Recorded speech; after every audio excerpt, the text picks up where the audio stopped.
Kris Boyd may want to throw his helmet and shove someone over this fine. The Texans cornerback earned a $8,056 fine for unsportsmanlike conduct for his actions during Houston's 23-14 loss to the Chiefs in the divisional round, according to NFL Network. Boyd threw his helmet on the field and later shoved his special teams coach in a wild scene, which resulted in him costing the Texans 15 yards for unsportsmanlike conduct for removing his helmet. The sixth-year pro provided one of the more memorable scenes of the divisional round last week, and it took just one play for him to become a viral sensation. Boyd forced a fumble after a lengthy return by Kansas City but celebrated prematurely with his back to the play, believing the Texans had recovered the ball. He tossed his helmet to the ground while he ran toward the sideline.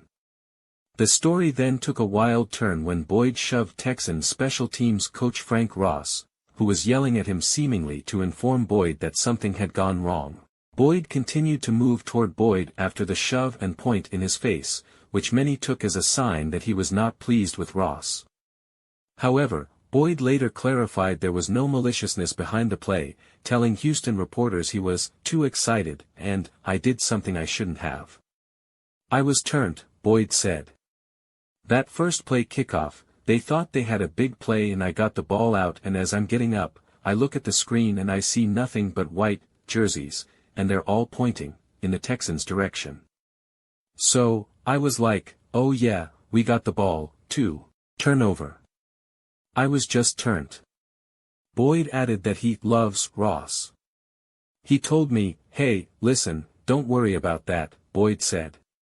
"We had a whole ball game to play, but I was just trying to get my point across. Like I said, I'm not that type of person." Texans star Joe Mixon also received a $25,000 fine from the game for critical comments about the referees, although the NFL initially dinged him for remarks that he did not make. The NFL instead attributed to him comments made by former Bengals star T.J. Houshmandzadeh.